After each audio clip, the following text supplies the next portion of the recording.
Welcome to Finding Certainty with your host and U.S. Army veteran, Patrick Laing. Over the next hour, you'll learn from Patrick and his expert guests how to attract more certainty into your business and your life. Now, here is your host, Patrick Laing. Welcome to Finding Certainty. Today is the first Friday of March 1st. We actually had Leap Day yesterday, which doesn't come around very often. That was kind of fun. We did a little bit of training here at our company about using, what we have to leap forward. And anyway, it was a fun little conversation exercise we had. But as part of these monologues, I'm trying to keep them alphabetical. So in January, we talked about accountability. In February, we talked about balance. And this month, we're going to do a C word. Now, there's a lot of different C words out there. I mean, collaboration and confidence and cooperation, courtesy. I mean, I went over a lot of different possibilities. But probably the most obvious one you would think would be certainty, since that's the name of our company, name of our show, et cetera. But that's not the word I'm going to use. I actually spoke about certainty back in June when I last minute unexpectedly had to do a monologue. My guest wasn't able to log on, and with no notice, I had to talk for an hour. Well, it went well. I encourage you to go back and listen to it. I shared several insights into how to create more certainty in your life. Did another monologue in November about gratitude, and I guess in honor of Thanksgiving Day. But these monologues, they're really about what kind of person do you want to be. I mean, I look at these characteristics, these attributes, as things that I want to develop in myself. They're things that I want to see developed in my team. And, it's an ongoing effort, right? An ongoing battle. So my word for today that I decided to talk about is the word composure. You think of what is a composed person. It's someone who's disciplined, they're controlled, they're wise. I consider a composed person or a person who has composure to be someone who is emotionally mature. And that's hard. It's hard for a lot of us. I've struggled with that throughout much of my life. I think many of us have, as I've gone through trials and challenges and personality differences and marriages and divorce, and the list goes on. But it's a goal that I've had, and it's one that I feel like I'm getting better at. I've definitely had some great examples in my life. If you look at Webster's dictionary, it says that the definition of composed is free from agitation. They also use the word calm. Then they also use the words self-possessed. Look up the word composure. It says a calmness or repose, especially of mind, bearing, or appearance. And then they also say self-possession. Well, I looked up self-possession. It says control of one's emotions and reactions, especially when under stress. I mean, isn't that the time where the rubber meets the road, where we really determine and prove, or others see whether we are self-possessed or not, whether we have that presence of mind that means composure that makes such a difference if in fact we can display it. Presence of mind versus fear, anger, worry, etc. I think that the use of that word presence makes me think of the word present. Are we, in fact, living in the future with anxiety, worry, or living in the past with fear and anger, or are we in the present? This is one of the secrets to certainty in our lives, and it's most definitely an indication or outgrowth of being a person with composure. I think of developing composure in my life as being able to step back, slow down, maybe stop and think through the situation before I respond. There's the old saying that stop and count to 10 before you say anything, because you'll probably say it better. The Latin root or meaning of the word composure, it shares the word securitas. and then a definition of security, safety, freedom from care, and unconcern. Well, that's hard to do in today's world of stress and worry and bills and bill collectors. The list goes on. Relationship struggles, health struggles. How do we find security and safety and freedom from care?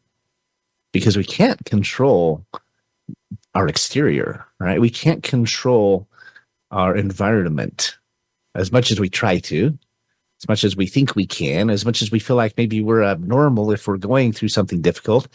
We can't, and we never will. And that, understanding that, is one of the keys to composure. It's one of the keys to finding certainty. Now, a lot of different examples of composure. I think of water off a duck's back, being even keeled, not emotional, patient, wise. How about optimistic? I've been accused many times of being an eternal optimist. It comes with its skills and strengths and also its drawbacks, its pros and cons. But again, it also comes down to being mature. And I think that's what we all want to accomplish, right? We all want to get to be more mature. We all want to get to be more controlled. I think one of the most important characteristics in our lives and in our businesses, our relationships, and everything we do is the ability to mature, to get better. As a business owner, I have to constantly pivot. We might try a marketing approach that doesn't work. It may completely fail, go down in flames. We have to pivot. The faster we can pivot, I think the more likely we'll succeed in the end. We're less likely to fail. Two things come out of it. One, we can get through it more quickly. And two, we can learn from the process and hopefully do better in the future. That ability to pivot applies in our conversations. It applies in our finances. It applies in so many areas. And I think it's one of the characteristics of being a composed person, of having composure, is the ability to recalculate, as the GPS says. And we have to do it because many times in life we go down a path and it's the wrong path. It doesn't work. We have to turn around and go back to that fork in the road and figure out a better way. We try something that fails. Well, they say we should fail forward. They say we should keep trying. There's lots of examples of that, like Edison and others who tried to invent a light bulb. I think it was 10,000 times. He said, I didn't fail 10,000 times. I just found 10,000 ways that a light bulb wouldn't work. Well, do we have that same attitude in our own lives? How do we do this? How do we do this when life isn't easy? I mean, it's unpredictable. It's dangerous, dramatic, even traumatic, even devastating at times.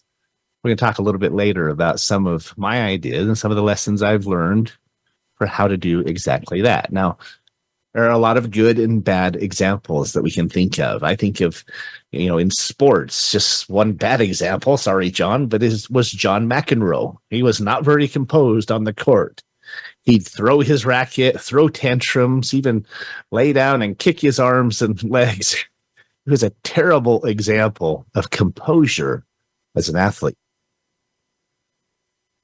A good example, I thought, was John Stockton of the Utah Jazz. Even when they were behind, even when they were winning, he just seemed even keeled. Even in person, my family and I went to a chiropractor who was also the team doctor for the Jazz. His name was Craig Bueller, and happened on more than one occasion, we'd show up and John Stockton would be sitting there in the lobby, or Karl Malone, or one of these guys. And John was just like that. His personality was easygoing, laid back, seemed to just roll with the punches, and it translated to his game. I have a couple of friends who are in their 80s, business partners, friends, mentors. I love them both. They are extraordinary men, but one of them seems to be a little bit better at composure than the other. I won't share their names, but the one, he seems to get frustrated easily, get angry, get impatient, so much so that it's damaged relationships. He and his oldest son are fairly estranged, and I think a lot of it has come down to the fact that this friend of mine is not very composed. He's respectful with me. He's respectful with most people. He's an amazing guy. He serves everyone.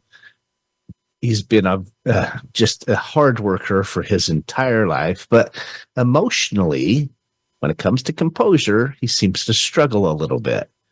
Now, there's a lot of reasons, right? And part of understanding composure, becoming a more composed person, is not judging ourselves and not judging others. Just keep trying to get better, cut people some slack, give them room to be human. This other friend of mine, though, he seems to do it really well. Same age as my first friend, and he's been through his own share of loss. He was divorced many years ago, 30 plus years ago. And yet he's maintained this amazing relationship with his kids, his grandkids. He seems like he's 30 years younger than he is.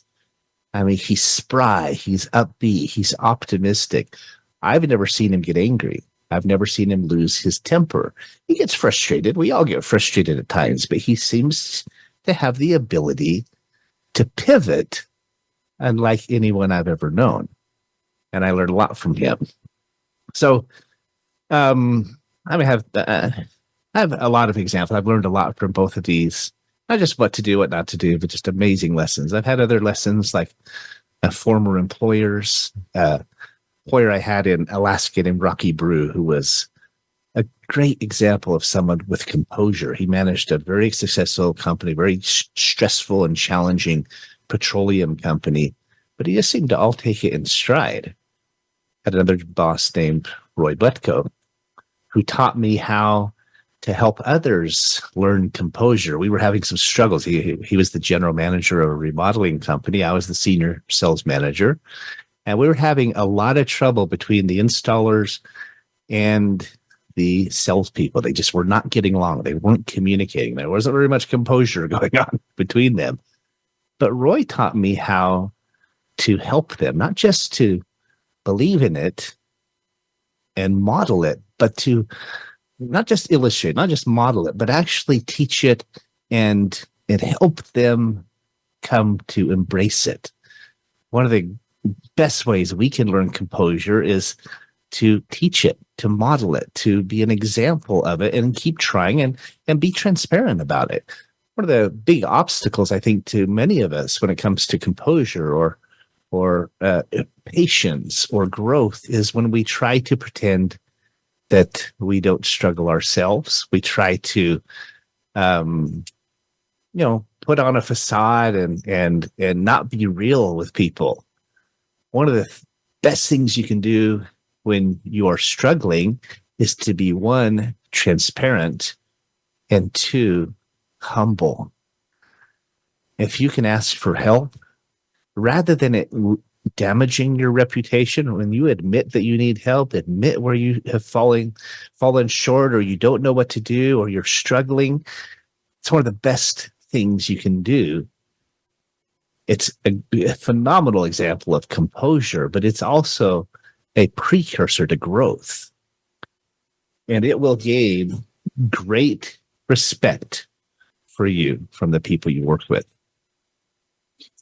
One of the best examples of composure in my life was my grandfather, Charles William Laing.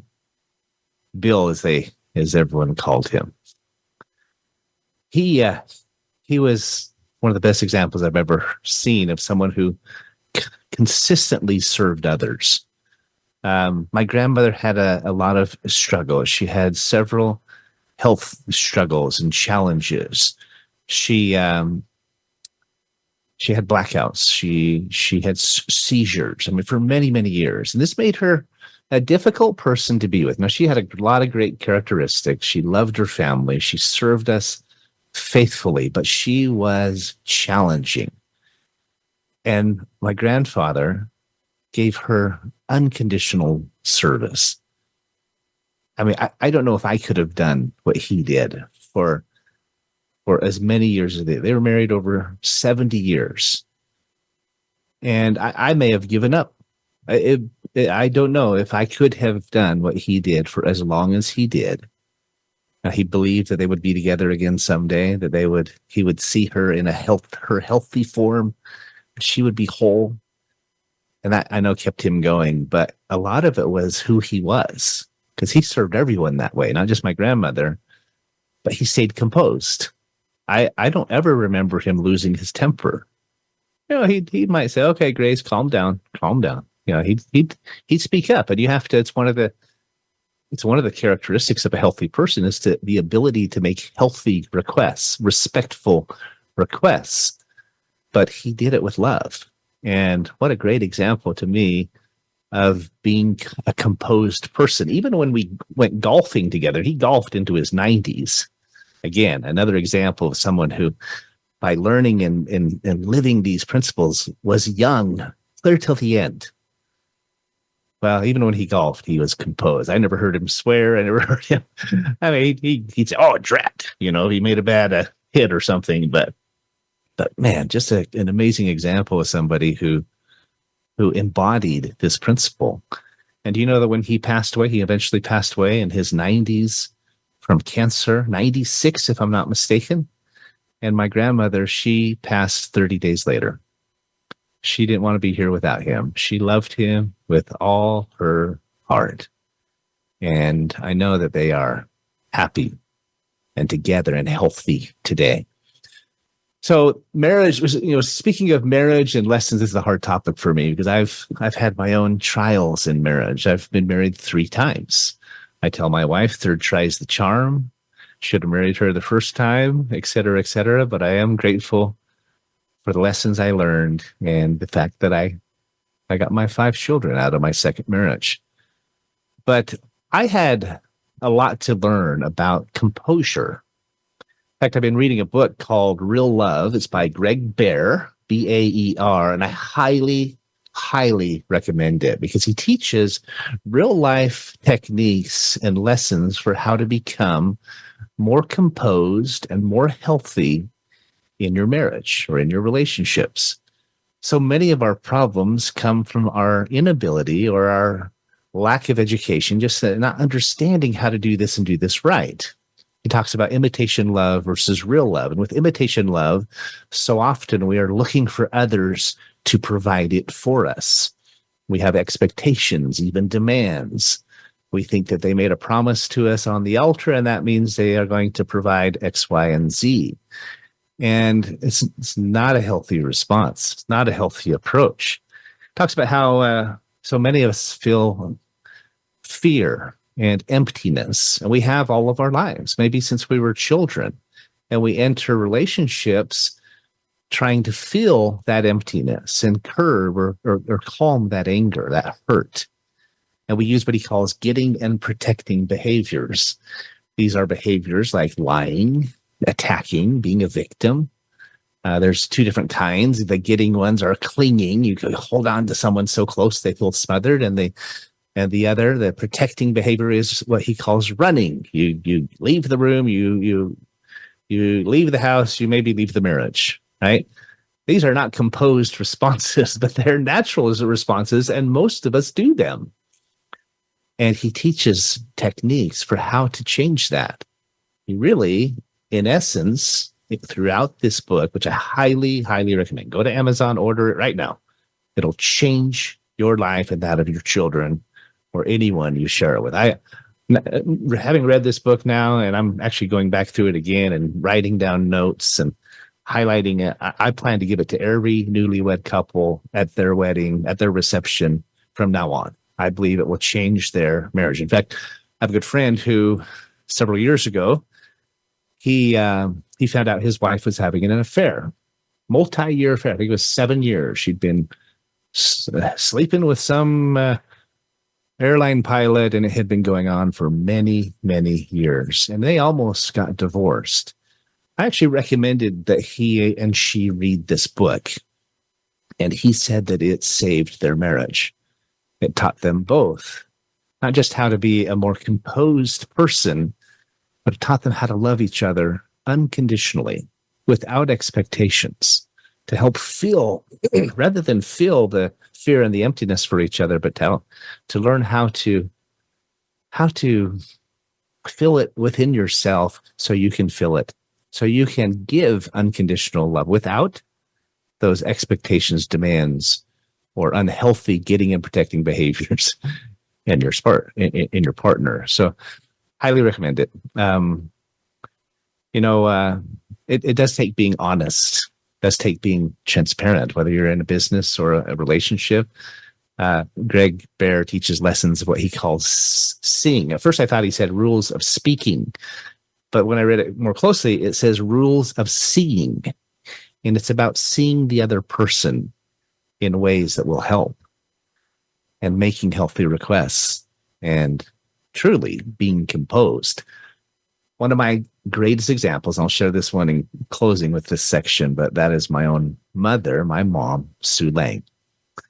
My dad has struggled with health challenges for most of his life. He's in a wheelchair.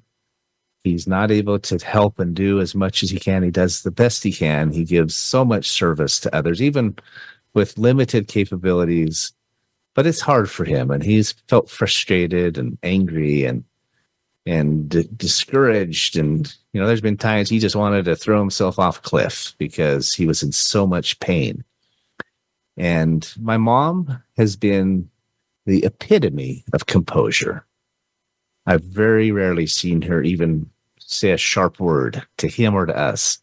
She loves her family unconditionally. And yet she is a pit bull when it comes to getting things done and speaking up when she has to and telling us what we need to hear, but doing it with love. I mean, she is an amazing example of composure. Great example to me and a great blessing in the lives of those that she serves. So I promised I'd share some ideas of how to get there. Now let's get into that here in this last section. We're coming up on our first break, but let me jump into the first point if I can before we run out of time. So the first step to achieving this goal, to becoming this person, a more composed person, a more controlled and patient and mature person, is to slow down and take a breath. A lot of what Greg Bear teaches in his books just takes you slowing down and thinking through it a little bit, just for a second or two. Remember the stop and count to 10 concept. Slow down, take a breath, and remember that slow and steady wins the race. This applies in a lot of areas. It applies in our relationships, as I've been saying. Greg talks about how there needs to be one speaker and one listener. When you're both trying to speak at the same time, much of that focused on the past or the future, fear or worry, then nothing gets done. Nobody gets heard. Nobody is showing composure. You're just speaking over each other and everybody just feels defensive and hurt. That is not a solution for success. So one of the keys is to stop, slow down, step back, and let there be one speaker and one listener at a time. The only exception to this, of course, is if you are in a truly loving relationship where there is truly unconditional love, then there's two people speaking, two people listening, and there's a great dialogue. When you're arguing or disagreeing or feel, some contention or confrontation or differences of opinion, you have to remember this principle. Let the other person get it out. Listen, ask questions, get them to open up more, make sure they feel heard, and then you'll get your turn. Even if it's another day, just hold off, bite your tongue, and wait until another time, later that same day, or maybe even the next day. There's a phenomenal book called Crucial Conversations that is written by 5 different authors. I won't share them with you, but you can look it up on Amazon. Another amazing book. And they teach some of these same principles. They talk about how they've taught it to the UN and taught it to government leaders and others, and how it changes the dynamic. When people listen and care and truly show empathy, show compassion, show interest, extraordinary things happen. Just last week on my show here, I had Jay Levin on. He was the founder of LA Weekly, the largest urban newspaper in America. Ran it for 17 years, retired, and sold it. And now he's the president of an organization called equipourkids.org. He talked to me about how he believes that if we can teach our children these skills, he calls them emotional intelligence, or EQ, as it's known. Yeah, he doesn't call it, everybody calls them that. But he believes that we could change generations. We could change our government, our country. We could take down the nukes eventually if people could learn these skills. Another C word is cross-examination. Now, I'm not talking about cross-examining your partner. They don't appreciate that. I'm talking about cross-examining ourselves and asking constantly, how am I doing? It's easy to do with 20/20 hindsight, look back at what we should have done, what we could have done, what we did well. It's more difficult to do it mid-sight, in the middle of the process. It's a helpful and a healthy exercise to do it in advance, to prepare, to think through how you'll do your next conversation, how you'll deal with your next stress at work or difference of opinion. Role play it, practice it, think through it. Cross-examine what you think you'll do, cross-examine what you are doing as you do it, and cross-examine what you did when you're done. How cool, calm, and collected did you stay? Just yesterday, as I was saying, we talked a little bit about Leap Day. I shared with the sales team some insights. And one of those I shared with them is called the objection resolution model. And there's the old traditional approach of overcoming objection. It sounds like you're beating them down. Well, the objection resolution model teaches that when someone objects, the first words out of your mouth should be a statement of empathy, should be a statement of understanding. Whatever you say is going to raise their walls or lower their walls. So what do you want to do? Well, you want to lower their walls. You want them in the basement. So say something like, I hear you. I understand. I really appreciate that. That's a great comment. That's a great insight. Something that shows empathy. And then the next question or the next step should be to ask a question, maybe a series of questions to peel back the layers of that artichoke and get to the heart of their concern. When you do that, one, it helps you understand, and maybe you can build some rapport and some trust, and so most definitely you can. But it also gives you time. Remember, stop, slow down, gives you time to formulate a better response. After you rinse and repeat, keep repeating this process. If people feel like they are heard and understood in business, in life, in marriage, amazing things will happen. I am not the best example of this, but I am working at it, as my wife will attest, on both sides. So we are up against our break. We're only going to do one break today. I got a lot to share with you, but when we come back, we'll get into the next few examples or ideas for how to become more composed. Thanks for listening to me. Thanks for being here with me on Finding Certainty. I'll be right back. Follow Voice America at Facebook.com/Voice America for juicy updates from your favorite radio shows and podcasts. Certainty Management can help create more certainty in your life with our deep discount health insurance options, even for 1099s, part-time employees, volunteers, and more. Pay less to protect yourself, your loved ones, and your team.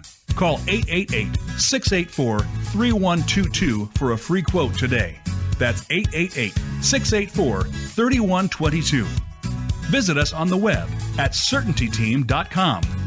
That's Certainty, T-E-A-M, like Mary.com. Have you become a member yet? Sign up now to become a member of Voice America. It's always free and easy. Plus, Plus, you get to take advantage of some great member benefits. Get unlimited access to millions of hours of on-demand content across all of our channels. Keep track of your favorite episodes, shows, and hosts in your own customizable library. Find out what shows you might be interested in based on your favorites. Plus, you get insider access with our newsletter. Membership gives you more. Sign up at voiceamerica.com and click register at the top right. If you're a nonprofit in need of funding, we can help. Certainty Management is a cost reduction firm that also helps churches, schools, sports teams, and other nonprofits raise unlimited zero-cost funding. Best of all, you don't have to sell anything or ask for donations. Call 888-684-3122 to learn more today. That's 888-684-3122. Visit us on the web at CertaintyTeam.com. That's Certainty, T-E-A-M, like Mary.com. When it comes to business, you'll find the experts here. Voice America Business Network.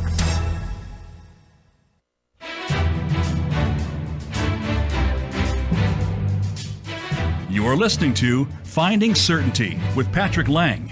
Have a question for Patrick or his guests? Join us on the show at 866-472-5790.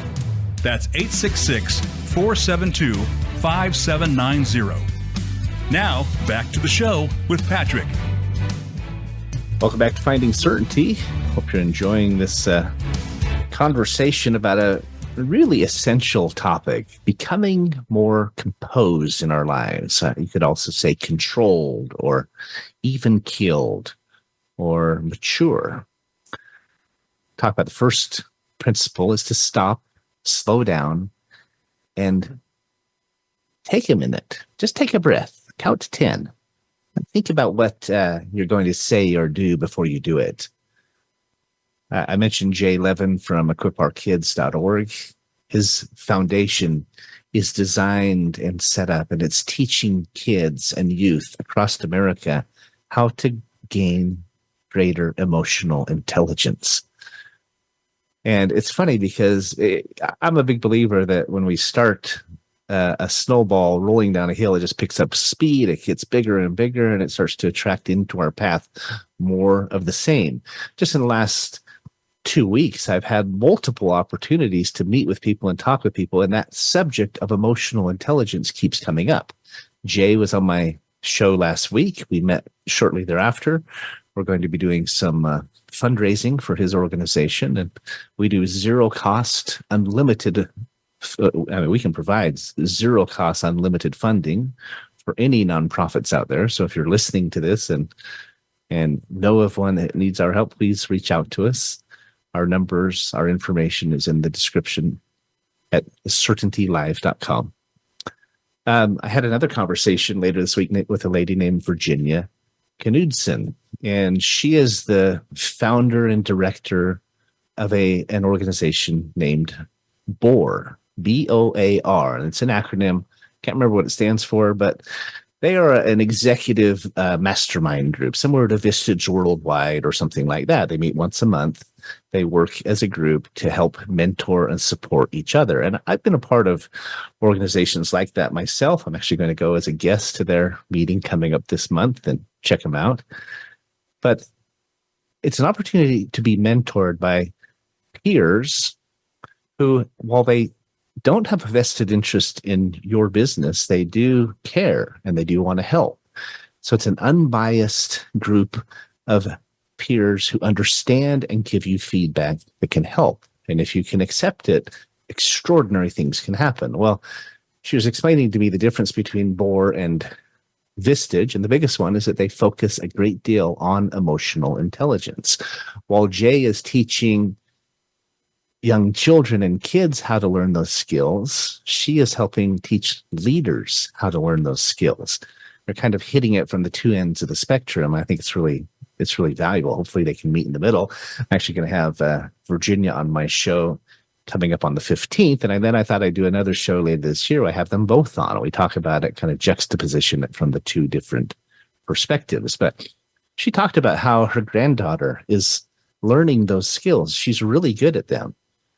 somebody offended her or was being a bully, and she immediately said, she's probably hurting or empty.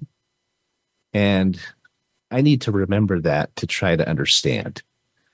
See, people can tell you what they want about you. Bullies, critics, etc. They can attack you. It might be a partner, even a spouse. They can say what they want. But that doesn't mean it's true. It doesn't mean when you say things to yourself that they're true. One of the little lessons you can learn about emotional intelligence is to think of it as a green frog. If someone tells you you're a green frog, well, immediately you think, well, no, I'm not. Well, that's stupid. That's the most ridiculous thing I ever heard. And so if you learn this and remember this technique, somebody says something, somebody's struggling, somebody attacks you, criticizes you, hurts you, you can just say, well, that's just a green frog. I know it's not true. If there's valid feedback, maybe some of it is true. Maybe it's not all green frog. Maybe it's something you should pay attention to and open up to and help yourself improve. But a lot of the time, it's just a green frog. So remember emotional intelligence. I encourage you to dig into it, learn it, understand it, teach it to your kids, your grandkids. If all of us could become more emotionally intelligent, we could also become more composed in the process, and amazing things can happen. The third reminder or tip is to raise our expectations. These are learned skills. They're not always natural. In fact, they're rarely natural or something we came by naturally.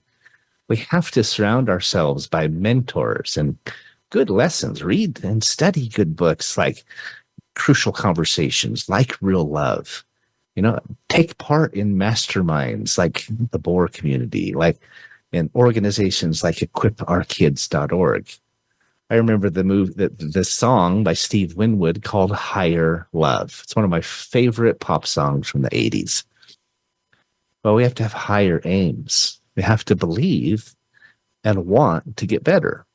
And the only way to do that is to surround ourselves by those who can model it and teach it and remind us. We need to surround ourselves, as Greg Bear says in his book, by wise men and women who will love us and accept us unconditionally and also hold us accountable.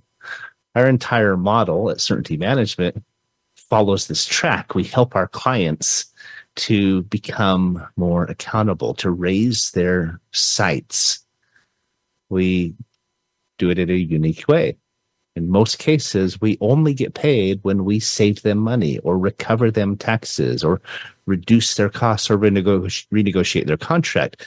We put our money where our mouth is. We prove our worth.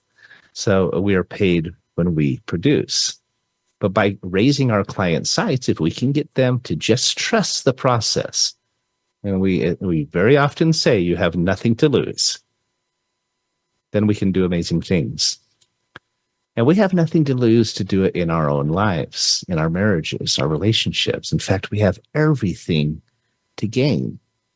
We have to keep stretching ourselves and keep getting better. I did that when I started this radio show. I had no idea how to be a radio host. I had never done it before. It was frightening. It was overwhelming. It was scary. But it was exciting too. I love stretching myself. And it's been an extraordinary experience. Confidence will come little by little. One of my favorite verses is Alma 32 in the Book of Mormon, where he talks about a seed. And we plant a seed and we watch it grow.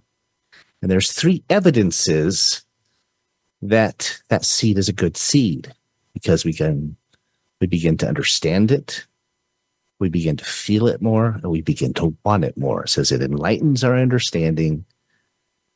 It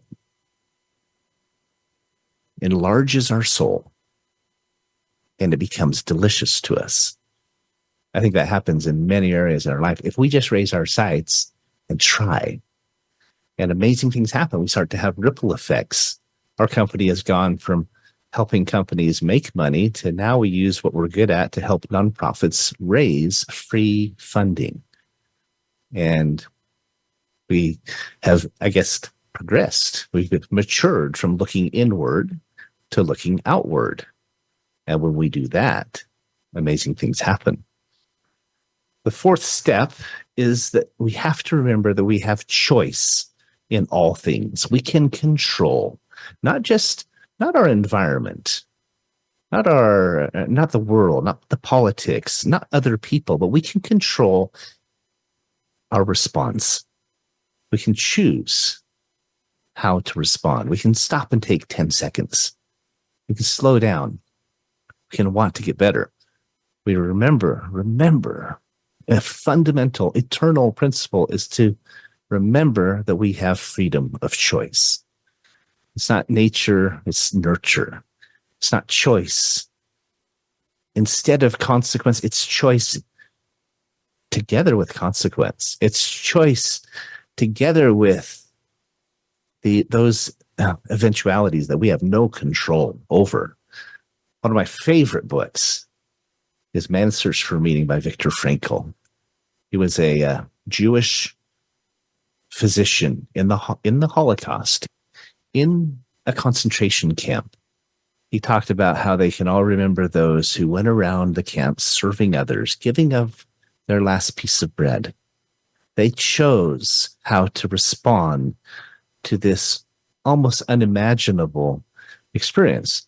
He says that everything can be taken from a man, but one thing, the last of the human freedoms, to choose one's attitude in any given set of circumstances, to choose one's own way. If that isn't the epitome of composure, I don't know what is. And it's not always easy. I mean, it wasn't easy for me to go through 3 marriages and 2 divorces. It wasn't easy, I'm sure. It goes without saying for Viktor Frankl and his community to go through what they did.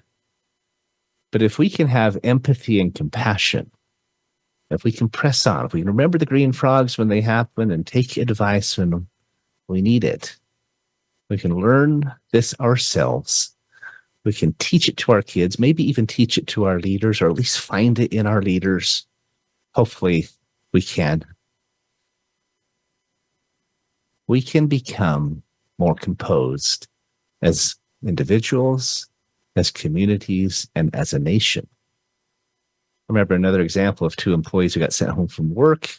They were both sick. They felt okay, but they were contagious. I guess there was a little bit of a pandemic going through their office. And so they were sent home for 2 weeks. And one of them was completely depressed. He said, I have an inbox overflowing. I don't have time for this. He was depressed the whole time. The other one said, 2 weeks with pay? Are you kidding me? Sweet. He went home. He said, they didn't tell me I couldn't go fishing. He bought a bunch of junk food, rented some movies. He stayed home, relaxed, recharged, hung out with his girlfriend, came back completely recharged and upbeat. The other one came back depressed and demoralized. They both had flowing inboxes. They both had deadlines they were behind on now, but they came back completely different. And what was different from that scenario was how they chose to see it. Nothing else. The next tip that I want to share with you is staying evenly tempered. Try to go with the flow. Try to stay in the middle. Avoid wide swings from one end or the other. I have another partner I love him to death. He's one of my very best friends, but he is temperamental. He gets irritated easily, gets upset when people are stupid. He struggles to not be emotional and easily irritated. And I'm constantly telling him to relax. A lot of things we can't control. We can't control this world. We can't control others. We can't control timelines. We can't control the politics or the people that surround us. All we can do is stay reserved and patient and loving versus getting emotional, upset, and irate and offended and so forth. We need to let go and let God, as they say.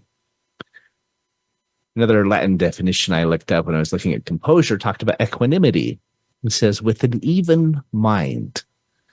It isn't always easy. I was talking with a lady last night. I went to an employment meeting at our church. She's looking for a job. She's struggling, living with her dad. He's paying all her bills. And I talked to her about hills and valleys. So when you're in the hill, she says she's having a hard time even getting out of bed. And I said, when we're in the valley, the worst thing we can do is just lay down in the mud. So we got to get up. We got to start climbing. Got to look up. My parents have a sign on their wall at home that says, reach up. And it's a reminder to look to God and look up and pull yourself up by your coveralls, as they say, and look to others, ask for help, keep going. Remember Thomas Edison and his 10,000 failures. He is in the history books now. He changed history. But if he hadn't, where would we be? We'd be sitting here. We wouldn't even be doing this because we wouldn't have the electricity to run our Wi-Fi, our computers, and this broadcast. We need to surround ourselves by good examples. They say we'll become the sum total of the 5 people we spend the most time with. Are those people that you want to be like? We need to find wise men and wise men and wise women. We need to be wise men and wise women. If we don't give up, we can be more healthy, more happy. We can give help to others. We need to learn to accept service from others. And one of the best ways to feel better is to go out and give it. Last week, I had a visit with 2 weeks ago, Sir James Gray Robinson. He talked about moving from success to stress. He talked about how we can be out of alignment. He talked about energy. Some of the easiest ways to change how we feel is to choose, again, emotional intelligence, choose to smile. Hum a song, sing in the shower, sing in your car. That changes your brain to think, I'm not at risk, I'm not being attacked.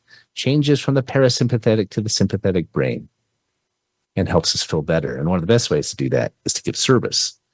Got to remember the big picture. It helps to have plans A, B, C, and D. It helps to pivot. Helps to keep asking the question, what else can I do? I've talked a lot over the years about a book called The Oz Principle.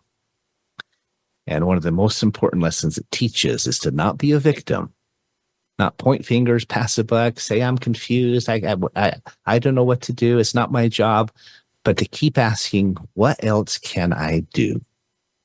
That, again, is a phenomenal example of composure. Look upward and look outward. And like Mom and Dad's signs says, reach up. You know, one of the things about our business is we help independent contractors across the country. We have associates from coast to coast who come to work with us, and we create for them multiple streams of income. So they have plans A, B, C, and D. We had a banking platform we've been working with. It went on a long moratorium, but we didn't have all our eggs in that basket. We had half a dozen other divisions we could focus on while that one was working through their growing pains. I think we need to do that in our own lives, not just in our business, but in our lives. We need to have backup plans, contingencies. That's a great tool or technique for having and creating more composure in our own lives. We also need to choose to be present. I call this present participation. Remember, presence of mind. That was one of the definitions of composure. Not fear, anger, and worry, which is past and future, but present. It's a great book called The Present. It was written by Spencer Johnson. And he says one of the greatest gifts you can give to someone is to be present. He's also the author of The 1 Minute Manager, which teaches managers how to manage more effectively. And one of my favorite books called Who Moved My Cheese? Again, by Spencer Johnson. That book teaches you how to have composure and control in change. The only thing constant, the only thing you can rely on in life, as they say, is change. And if you think anything otherwise, you're going to be frustrated all the time.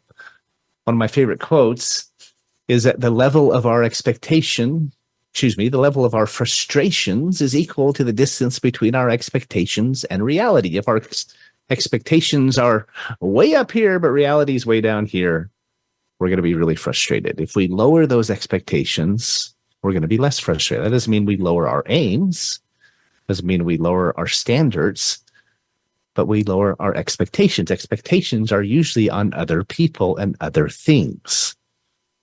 We also need to give ourselves some slack and be willing to keep moving.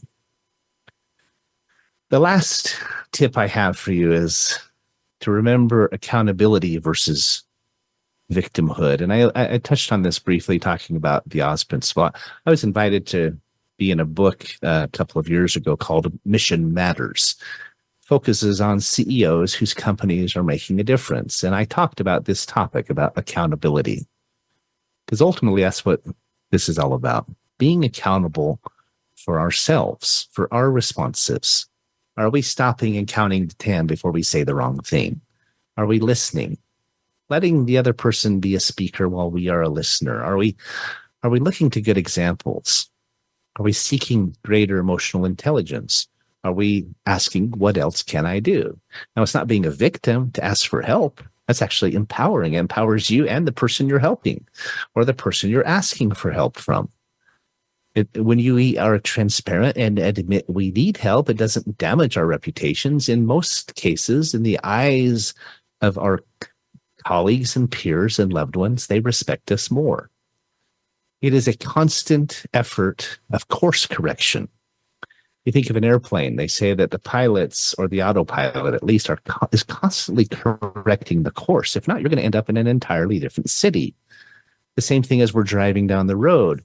Our hands are never still. Our hands are constantly keeping us in our lane, unless maybe we're driving a Tesla that's doing it for us. But even then, the Tesla is keeping us in the lane. We're constantly recalculating and adjusting. And we need to do that in our own lives. It's one of the characteristics of a person that is truly composed. Are we constantly checking in? Are we constantly asking how we're doing? I heard an example that defined repentance as repentance is a person who is, let's see, what did it say? The definition of a righteous person is a person who is repenting. Well, that sounded backwards to me, but it's true. It's a person who is striving to get better. And he asked the question, which direction are you facing on the stairway? Are you facing up and going up as fast as you can, or facing back down? An amazing example in my life is my partner and executive assistant. She's a partner in certainty management, Miss Jill McCauley. She's in a wheelchair. She is paralyzed from the collarbone down, and yet she is an amazing example to all of us of composure. She's the epitome of growth, of focus, of attitude, and of serving others. One of my favorite quotes is from the founder of the Church of Jesus Christ of Latter-day Saints, Joseph Smith, and he says, "Judge ye for yourselves. God knoweth all these things, whether it be good or bad, but nevertheless, deep water is what I am wont to swim in." It says deep water is what he was destined or guaranteed to swim in. And isn't that all of our lives? Again, if we think we're special and we're the only one going through this, we're wrong 100% of the time. If you assume the person next to you is going through something really difficult, you're going to be right more often than not. Stop thinking that you're special or unlucky or cursed or whatever. He continues and says, it has become second nature to me. That's a great example of somebody who was composed, who had composure, even in the face of terrible challenges and losses. He was eventually martyred. When my first marriage failed, I loved this quote. I read it all the time. It reminded me of becoming a deeper person. In fact, my parents started calling me Deep River as a nickname. My wife to this day still calls me Riv. And it's a reminder, which I love, of who I want to be. A person who is composed, a person who is controlled, a person who is mature, a person who is more like, if nothing else, the greatest example of composure, another C word, and that is our Savior, Jesus Christ. This has been Finding Certainty. Thanks for spending your Friday morning with me today.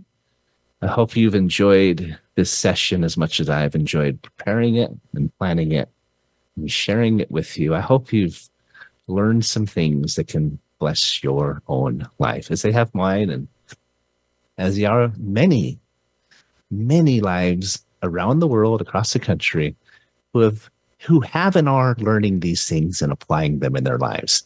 They absolutely create more certainty. They can change your life forever. I appreciate you listening in. Have a great weekend.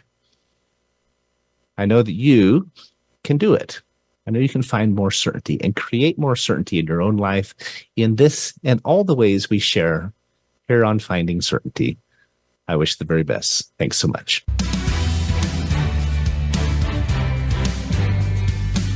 Thanks for tuning into today's episode of Finding Certainty.